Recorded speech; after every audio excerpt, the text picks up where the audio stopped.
नमस्कार, जो आ रही चलते हैं झारखंड की ताज़ा खबरों की ओर। लेकिन उससे पहले अगर आपने अभी तक इस चैनल को सब्सक्राइब नहीं किया तो सब्सक्राइब कर लें, जिससे कि आपको झारखंड की ताज़ा खबर रोजाना मिलती रहे। पहली बड़ी खबर, फरवरी महीने में रामगढ़ उपचुनाव में कांग्रेस की सिटिंग सीट हारने के बाद मंथन का दौर जारी है। हार को लेकर अलग अलग बात कही जा रही है, लेकिन उसमें बड़कागांव विधायक अमर प्रसाद का कानून व्यवस्था को लेकर अपनी सरकार पर 60-40-12 बयान खास चर्चा में है। रामगढ़ उपचुनाव में कांग्रेस की हार के बाद अब कांग्रेस उसके समीक्षा और मंथन में जुटी है। कांग्रेस के एक वरिष्ठ नेता ने इस बात को भी चर्चा में लाया कि मतदान के एक दिन पहले जिस तरीके से बड़कागांव विधायक अमर प्रसाद ने कानून व्यवस्था को लेकर सवाल उठाए और अपनी सरकार पर ही आरोप लगा दिए। कांग्रेस ने माना है कि जनता के बीच कानून व्यवस्था को लेकर अविश्वास पैदा हुआ है और जो हार की एक वजह हो सकती है। झारखंड में होल्डिंग टैक्स बेतहाशा वृद्धि को लेकर विरोध, आप कार्यकर्ताओं ने दिया धरना। झारखंड में होल्डिंग टैक्स में वृद्धि को लेकर निगम प्रशासन पर लोगों ने हितों की अनदेखी के आरोप लगाए और ये कहा कि नगर निगम प्रशासन अपनी झोली भरने के लिए लोगों पर बेवजह दबाव बना रहा। झारखंड में आम आदमी पार्टी ने कहा कि नगर निगम की पहचान वसूली के रूप में हो रही है। चुंगी कर आम लोगों पर बड़ा बोझ है। होल्डिंग टैक्स बेतहाशा वृद्धि हो रही है। चुंगी कर वापस लिया जाए और होल्डिंग टैक्स को कम किया जाए। अलखर चाईबासा में सीआरपीएफ कैंप पर नक्सलियों ने की करीब 40 राउंड फायरिंग। कोल्हान के जंगलों में छिपा है 1 करोड़ इनामी बेसरा। बताया जा रहा कि फायरिंग की इस घटना के बाद जंगल में आईडी विस्फोट भी हुआ। सीआरपीएफ अधिकारियों ने इसमें नक्सलियों को क्षति होने की आशंका जाहिर की है।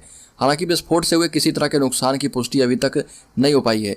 नक्सली फायरिंग के बाद कैंप की सुरक्षा और भी बढ़ा दी गई है। साथ ही साथ जवानों को 24 घंटे सतर्क रहने को कहा गया।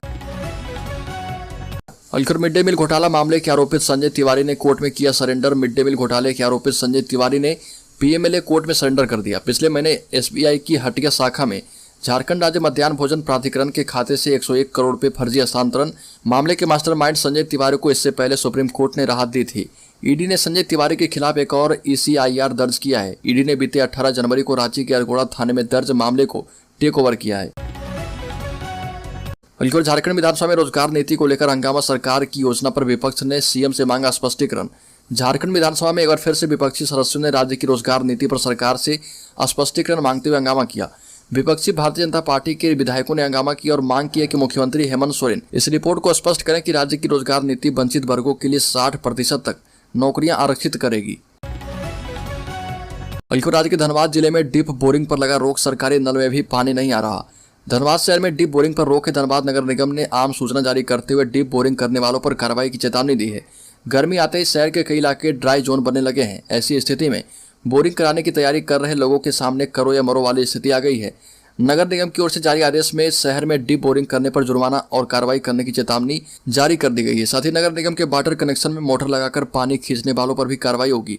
नगर निगम के आदेश के बाद अवैध रूप से बोरिंग की तैयारी कर रहे लोगों में हड़कंप है। नगर निगम डीप बोरिंग पर रोक तो लगा रहा, लेकिन विकल्प देने में पूरी तरह से नाकाम है।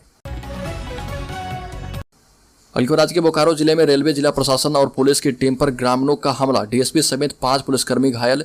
बोकारो में रेलवे जिला प्रशासन और पुलिस की टीम पर ग्रामीणों ने हमला कर दिया और बोकारो के धनधरी में मलवाटाने पहुंची रेलवे जिला प्रशासन और पुलिस की टीम का ग्रामीणों ने विरोध किया। ग्रामीणों को कंट्रोल में करने के लिए पुलिस की ओर से रबर बुलेट से फायरिंग की गई और पुलिस ने लाठीचार्ज भी किया। पुलिस की कार्रवाई के विरोध में ग्रामीणों ने पथराव किया। अलखर झारखंड में 2,87,000 से ज्यादा सरकारी पद खाली। नौकरी के लिए परेशान है युवा।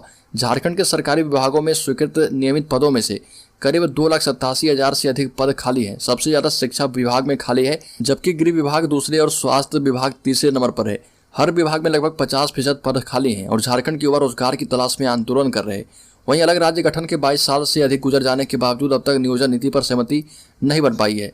झारखंड के विभिन्न विभागों में सबसे ज्यादा पद जो है शिक्षा विभाग में खाली हैं और शिक्षा विभाग में पद खाली रहने से ग्रामीण क्षेत्रों में शिक्षा के लिए अब प्राइवेट स्कूलों पर निर्भरता बढ़ रही है।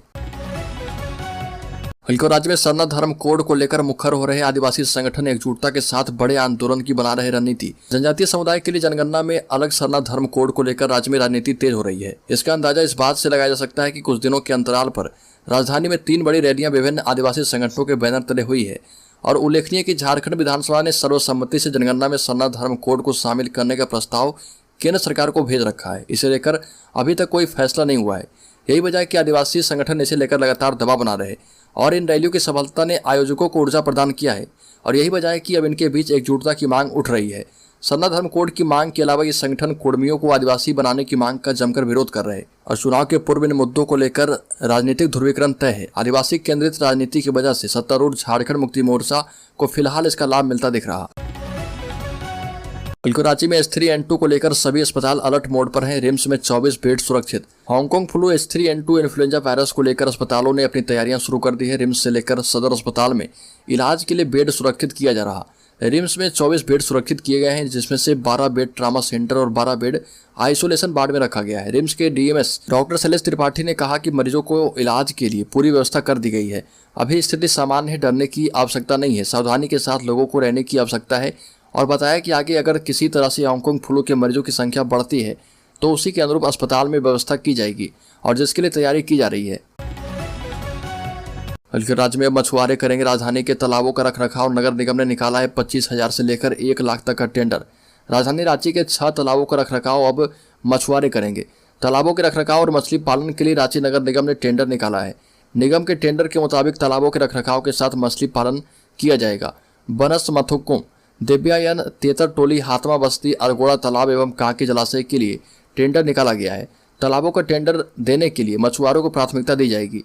3 साल के रखरखाव के साथ साथ मछली पालन के लिए टेंडर दिया जाएगा। तालाबों की साफ सफाई की जिम्मेदारी भी मछुआरे की होगी। अगर तालाबों की साफ सफाई नहीं की जाएगी तो टेंडर लेने वालों का पैसा जब्त कर दिया जाएगा। झारखंड के विश्वविद्यालय में होगी शिक्षकों की नियुक्ति, भरे जाएंगे खाली पद। झारखंड के विश्वविद्यालय में शिक्षकों के रिक्त पद जल्द भरे जाएंगे। शिक्षकों की नियुक्ति की प्रक्रिया शुरू करने के लिए विश्वविद्यालयों से आरक्षण रोस्टर क्लियर करने को कहा गया है। विनोबा भावे विश्वविद्यालय से रिपोर्ट आ गई है और यह जवाब प्रभारी मंत्री मिथिलेश ठाकुर ने भाकपा माले विधायक विनोद सिंह के प्रश्न पर दिया। मिथिलेश ठाकुर ने कहा कि राज्य के विश्वविद्यालय के मुख्यालय और अंगीभूत कॉलेज के शिक्षकों की नियुक्ति के लिए विश्वविद्यालय को इकाई मानकर आरक्षण रोस्टर क्लियरेंस की प्रक्रिया के लिए प्रस्ताव कार्मिक विभाग को भेजा गया है। लातेहार में हाथियों का नहीं थम रहा आतंक, किसानों की फसल सहित मकान क्षतिग्रस्त कर रहे। झारखंड के लातेहार स्थित चंदवा में जंगली हाथियों का उत्पात जारी है। इस बार जंगली हाथियों ने मरमर में उत्पात मचाया। सोमवार की रात मालहन पंचायत के मरमर गांव में दर्जनों जंगली हाथियों के समूह ने किसान धनेश्वर मुंडा, भोला मुंडा, राहुल मुंडा, नागू मुंडा, रामकिशुन मुंडा, जतरू लोहरा समेत दर्जनों किसानों के खेतों में लगी गेहूं, चना, मटर, टमाटर एवं आलू के फसल को चट करने के साथ बर्बाद कर दिया। मुखिया समेत ग्रामीणों ने कहा कि विभाग जंगली हाथियों से निजात के लिए सार्थक पहल करे। यदि उनके द्वारा किसी तरह की सार्थक पहल नहीं की जाती है तो परिणाम भयावह हो सकता है। राज्य में सरकारी कामकाज और प्रशासनिक व्यवस्थाओं में जल्द ही बड़े बदलाव होंगे। डीसी के अधिकार घटेंगे तो निचले अफसरों का पावर बढ़ाने की तैयारी है। सचिवों के अतिरिक्त प्रभार भी कम होंगे। सचिव, डीसी या मंत्री से जुड़े अधिकारियों के लिए फाइलों के निस्तारण की समय सीमा तय होगी। राज्यपाल, मुख्यमंत्री और मुख्य सचिव को इससे छूट रहेगी। सीएम हेमंत सोरेन ने पूर्व विकास आयुक्त डॉक्टर देवाशीष गुप्ता की अध्यक्षता में बनी राज्य प्रशासनिक सुधार आयोग की सिफारिशों को लागू करने पर सैद्धांतिक सहमति दे दी है। अब मुख्य सचिव सुखदेव सिंह विभागीय प्रधानों के साथ बैठक करेंगे। इसमें आयोग की अहम सिफारिशें लागू करने की रूपरेखा बनेगी। राज्य में सरकार बनते ही मार्च 2020 में इस आयोग का गठन किया गया था, जिसे प्रशासनिक व्यवस्था में सुधार का दायित्व सौंपा गया था। आयोग ने जनवरी 2022 में रिपोर्ट सौंपी थी, जिसे अब सीएम की सहमति मिल गई है और ये बदलाव इसी साल लागू होने की उम्मीद है। होली के बाद झारखंड विधानसभा की कार्रवाई एक बार फिर से शुरू है और जोरदार हंगामे के साथ विधानसभा की शुरुआत हो रही है। विपक्ष के इस जोरदार हंगामे के बीच कांग्रेस विधायक दीपिका पांडे सिंह और इरफान अंसारी ने ध्यानाकर्षण के माध्यम से पानी की किल्लत का मामला उठाया। दीपिका ने कहा कि फरवरी महीने में राज्य के अधिकतर तालाब, कुएं और चापाकल सूख गए हैं। चापाकल की मरम्मत में समय लगने की बात कहते हुए सभी विधायकों को 10-10 चापाकल देने की अनुशंसा करने की स्वीकृति देने की मांग की है। कांग्रेस के ही अन्य विधायक इरफान अंसारी ने भी जामताड़ा में कई चापाकलों के खराब होने की जानकारी सदन को देते हुए उन्होंने भी नए चापाकल देने की ध्यानाकर्षण के माध्यम से पानी की किल्लत का मामला उठाया। झारखंड में हेमंत सोरेन सरकार की नियोजन नीति पर खड़ा हुआ हंगामा थमता नहीं दिख रहा। अब सदन की कार्रवाई के बाद पत्रकारों से बातचीत में लोबिन हेम्ब्रम ने कहा कि कैबिनेट में नियोजन नीति लाना विधानसभा की अवमानना है और यह 60-40 क्या है।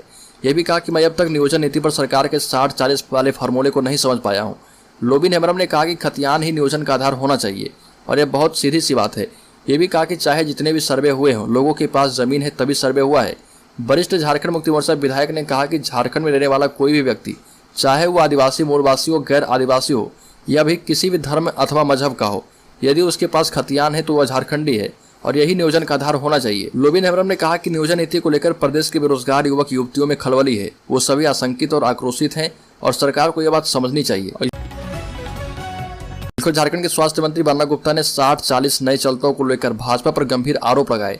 स्वास्थ्य मंत्री ने कहा कि आप एग्जामिन कर लीजिए, 4-5 लाख ट्वीट में 16,000 ही ओरिजिनल हैं, बाकी सब फेक ट्वीट हैं। मंत्री का आरोप था कि ये सब कुछ व्यवस्थित तरीके से दिल्ली की किसी कंपनी को हायर करके चलाया जा रहा। मंत्री बन्ना गुप्ता ने कहा कि हिम्मत है तो ये लोग कह दें कि हिंदी संस्कृत को लागू नहीं होने देंगे। ये भी सवाल किया कि नए चलतों क्या है, कौन बोला है 60-40 और किसने कह दिया, ये सब झूठ बात है। अलखर गढ़वा वन क्षेत्र इलाका फिर से अलर्ट पर है। इलाके में बाघ देखे जाने का दावा। गढ़वा में एक बार फिर से वन विभाग अलर्ट है। छत्तीसगढ़ की सीमा पर बाघ देखे जाने की खबर दी गई है। इस संबंध में कड़वा दक्षिणी वन क्षेत्र पदाधिकारी शशि कुमार ने कहा कि इसे छत्तीसगढ़ की सीमा पर कन्हर नदी के पार देखे जाने की सूचना मिली है। बाघ हमारे क्षेत्र में नहीं है, इसके बावजूद भी हमने अधिकारियों को अलर्ट पर रखा है। छत्तीसगढ़ के गुरु घासीदास राष्ट्रीय उद्यान से निकले बाघ के पिछले एक सप्ताह से गढ़वा के सीमावर्ती क्षेत्र में होने की खबर मिली है। अभी तक बाघ ने छत्तीसगढ़ के सीमावर्ती क्षेत्र में आधा दर्जन से अधिक मवेशियों का शिकार किया है और खतरा सीमा पर सटे होने की वजह से झारखंड के गढ़वा इलाके के कुछ क्षेत्रों में भी है। बल्कि राज्य में अवैध खनन पर तत्काल रोक लगाने की आवश्यकता है। हाईकोर्ट का बड़ा निर्देश। पलामू, गढ़वा एवं लातेहार में अवैध खनन की जांच करेगी 3 सदस्यीय कमेटी। पलामू, गढ़वा और लातेहार में अवैध खनन की जांच अब 3 वरीय अधिकारियों की कमेटी करेगी। हाईकोर्ट ने गृह सचिव को यह कमेटी बनाने का आदेश दिया है और इसमें एक आईजी रैंक के और 2 खनन विभाग के वरीय अधिकारी होंगे। इन दोनों अधिकारियों को जियोलॉजी और माइनिंग की जानकारी होना आवश्यक है। लातेहार, गढ़वा और पलामू के डीसी जांच कमेटी में सहयोग करेंगे और यह कमेटी तीनों जिलों में अवैध खनन की जांच कर कोर्ट को रिपोर्ट सौंपेगी। पंकज कुमार यादव की जनहित याचिका पर सुनवाई करते हुए चीफ जस्टिस संजय कुमार मिश्र की खंडपीठ ने यह आदेश दिया है। अब इस मामले की अगली सुनवाई 4 सप्ताह के बाद होगी। बल्कि राज्य में आंगनबाड़ी सेविकाओं एवं सहायिकाओं के मानदेय में वृद्धि का ऐलान। समूह बीमा का लाभ भी सरकार देगी। झारखंड में आंगनबाड़ी सेविकाओं एवं सहायिकाओं के मानदेय में वृद्धि की घोषणा झारखंड के वित्त मंत्री ने कर दी है और सेविकाओं एवं सहायिकाओं के चयन एवं मानदेय नियमावली गठित की गई है। इनके मासिक मानदेय में 3100 रुपये से लेकर 4800 यानी 5000 रुपये तक की वृद्धि कर दी गई है। बताया गया कि वर्ष 2023-24 से इनके मानदेय में वृद्धि और भी की जाएगी। वित्त मंत्री रामेश्वर उरांव ने कहा कि इनके मानदेय में प्रति माह 500 रुपये एवं 250 रुपये की वृद्धि की जाएगी। इतना ही नहीं, सभी के लिए 500 रुपये प्रति वर्ष प्रीमियम का भुगतान करेंगे और बीमा का लाभ भी दिया जाएगा। रांची शहर में बन रहे फ्लाईओवर ने शहर की रफ्तार कम कर दी है। लोगों को परेशानी ना हो और ट्रैफिक स्मूथ रहे, इसे लेकर सीएम ने राजधानी रांची में बन रहे काटा टोली फ्लाईओवर और सीरम टोली फ्लाईओवर के कार्यों की प्रगति की समीक्षा की है। मुख्यमंत्री ने विशेषकर काटा टोली फ्लाईओवर और सीरम टोली फ्लाईओवर के जंक्शन पर ट्रैफिक सिस्टम व्यवस्थित रखने की दिशा में उठाए जा रहे तकनीकी पहलुओं की जानकारी जुडको और पथ निर्माण विभाग के अभियंताओं से ली है। मुख्यमंत्री ने कहा कि दोनों फ्लाईओवर के जंक्शन पर स्मूथ ट्रैफिक के लिए भी सभी आवश्यक कदम उठाए जाएं।